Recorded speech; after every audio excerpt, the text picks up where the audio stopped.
Hi, everyone. I'm Kelly O'Horo, and this is Adaptable Behavior Explained. Hi, everybody. Thanks so much for tuning in today to Adaptable Behavior Explained. I'm Kelly O'Horo, and today I think you're really going to benefit from this show. If you are someone that you know, if you stonewall, or if someone you know stonewalls you and you don't know how to break through that or how to deal with the pain that that behavior causes. I'm going to talk a little bit about the origin of that behavior. About 12 months ago, I did a show on the 4 Horsemen of the Apocalypse. This is rooted in John Gottman's research about really what perils for couples. And this information applies to really all relationships. So today, we're going to continue breaking down the 4 Horsemen of the Apocalypse from that research. And this episode specifically is about stonewalling. For those of you who don't know what that means, stonewalling is often the most misunderstood of the 4 horsemen. It looks like silence, it feels like abandonment, and it can leave the other person feeling anxious, rejected, or really completely alone. But here's something that's important to know right up front about stonewalling, because it's rarely about not caring. More often, it's about being overwhelmed. So today we're going to talk about really what stonewalling actually is and what it's not, and how it impacts relationships, the attachment styles that most often are associated with that behavior, and then what earlier experiences might wire someone towards stonewalling as a defense. And I want to help you understand how to tell the difference between stonewalling and healthy space, and then how to repair a relationship when this pattern shows up. So I want to just start again with the basics of what stonewalling actually means according to Gottman. And like I said, this is with the advent and the popularization of social media and so many behavioral health or mental health influencers. We've got a lot of people that are saying a lot about these concepts, but they don't necessarily have them correct. And so with Gottman research, basically stonewalling happens when one partner or person in a relationship either emotionally or physically shuts down during moments of conflict or in connection. And so this can look a number of ways. It can look like going silent. It can look like avoiding eye contact. It can look like leaving the room. Perhaps flat or minimal responses. It can look like not responding to texts or phone calls. And it can look like emotional withdrawal. Stonewalling usually appears after an emotional flood. So that means when someone gets triggered, when their nervous system is so activated that it shuts down and feels like the only way to survive the moment or to address the situation is to do nothing at all. But stonewalling is not thoughtful reflection. It's not calm self-regulation. It's not healthy boundaries, although some people might claim that when they're doing it. Stonewalling is really a stress response or a maladaptive adaptation to stress. So let me give you some examples of what this looks like. Maybe a partner raises concern and then the other person suddenly goes quiet. So attempts to talk are met with "I don't know" or "whatever," which can sound passive aggressive, but they're really just avoidant. Conflict ends without the resolution, and it's not because it's solved, it's because one person kind of disappears from the engagement emotionally, physically, or, in general. And so stonewalling isn't a communication problem. It's usually a nervous system problem. And then once that calms down, it's usually a confidence problem. It's usually something related to, I'm not sure how to work my way back. I don't know how to address it. And so I kind of get analysis paralysis on how to move forward. So stonewalling is deeply painful because the connection ends and it's abrupt. And so for the person on the receiving end of stonewalling, it often triggers panic. And panic, for those of you who haven't been avid watchers, is really part of the grief circuit. So there's a sense of loss that happens when you go into panic. And there's usually, when panic attacks were started, there was usually some kind of loss that occurred in a person's life. Just a fun fact about panic. It brings up in people abandonment fears, being left alone. It can bring up anger or protection related to the injustice or the betrayal of the experience. It can bring up desperation and certainly a feeling of not mattering or not being important. So it's just something to consider if this happens or is a pattern in relationships. Those are the things that it can bring up, again, if it happens to you. For the person who's doing the stonewalling, it often feels like, the internal dialogue might sound like, I can't do this, I'm failing, I need it to stop. And there's not really another way to know how to address it that's more functional or healthy. But over time, stonewalling does damage to a relationship.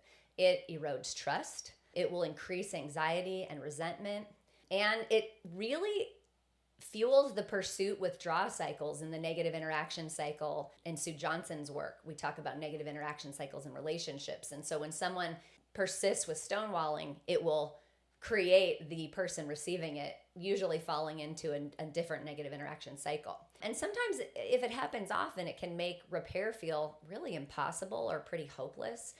And so I want to share a few examples of what this might look like. Maybe a partner or someone in a relationship, escalates to get engagement out of their desperation.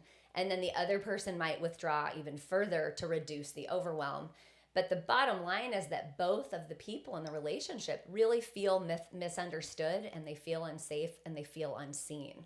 And so stonewalling doesn't create peace, it actually creates distance. It doesn't help a relationship in repair, and it doesn't prevent this from happening again. And we need to understand the origins of it, because I think where there's understanding, we have more grace and more compassion. So stonewalling most commonly shows up in people who have avoidant or dismissive attachment.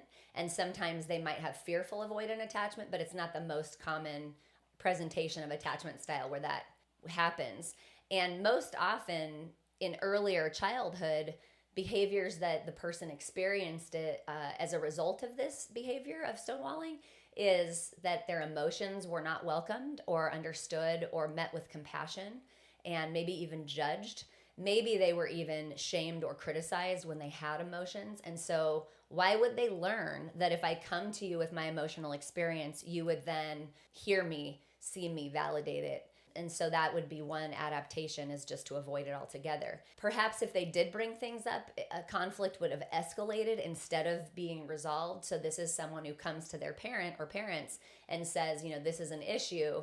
And then they would be further criticized and maybe even abused, depending on the nature of the experience. And maybe their needs led to more criticism or even further rejection. And so they would then further shut down. Because the message when a parent treats a child like that is, what you need or want doesn't matter. And I'm not here to listen. And if you bring it up to me, it's actually going to make it worse. And so that's a learning that happens. And so another adaptation would be like staying quiet helps keep things from getting escalated or making things worse. And so if I don't even address it, then maybe I won't be part of the problem. So the nervous system learned, right? We're adaptive beings. That's what this whole show is about, is our adaptations. And so the adaptation was learned. If I shut down, I can stay safe. Internally, stonewalling often sounds like, I don't have the words. This is too much. I don't matter. I'm going to mess this up. I'm going to make it worse. They won't listen. They don't care. They're impossible. And if I engage, it will just make it worse. It'll just explode. And so for many people who have stonewalling as part of their adaptation, that silence was the only thing that meant safety, because they just don't want to be part of the problem.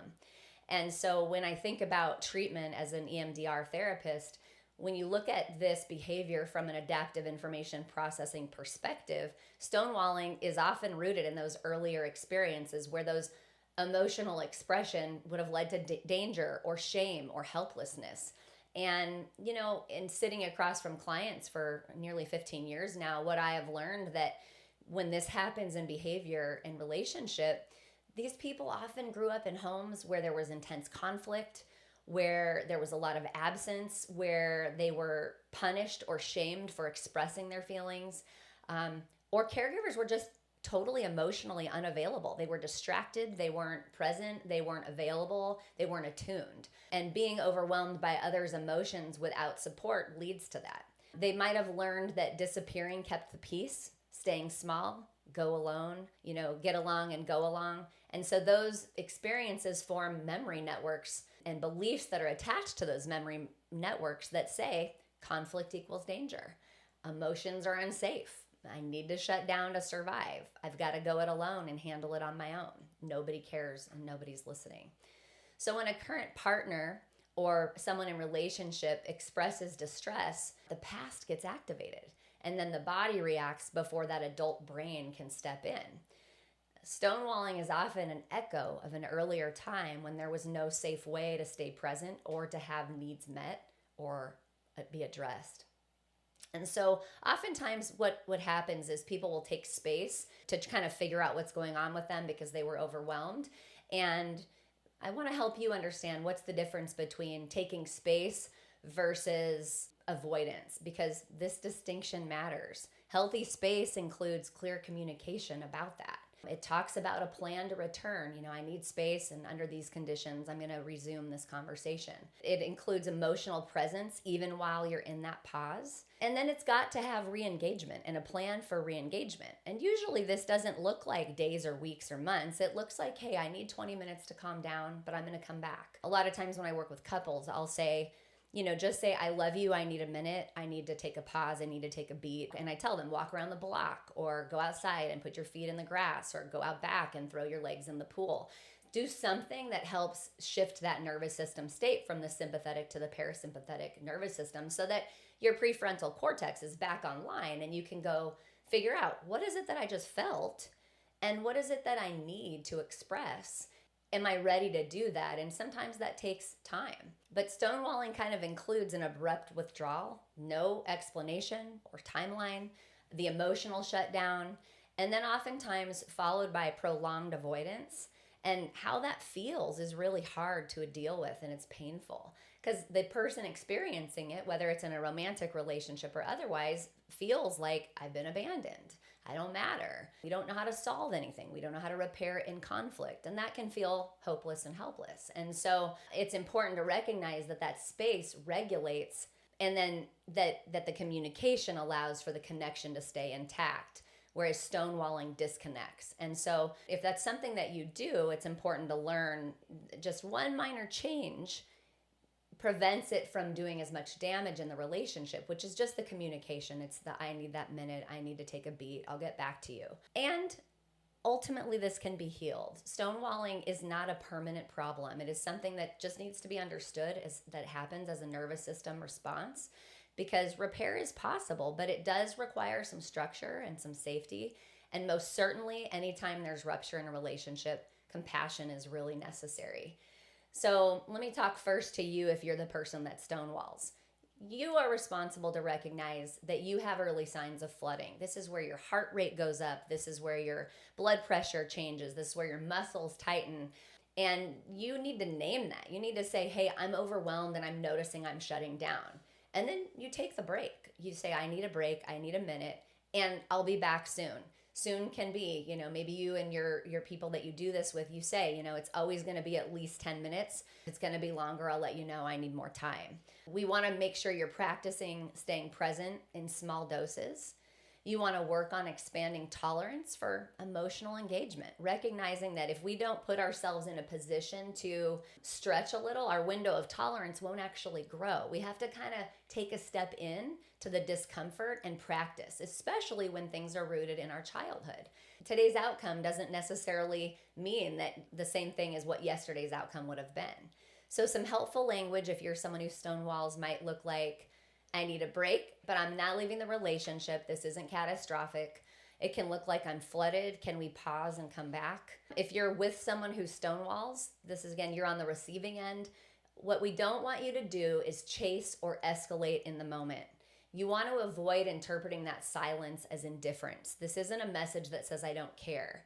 You want to name the impact on you later, but not during the shutdown experience. You need to make sure that the person is fully returned, they're engaged, they have their prefrontal cortex back online, and you want to ask for structure instead of intensity. So maybe some helpful language might look like, hey, when you go quiet, my system starts to panic. It's really hard for me to tolerate.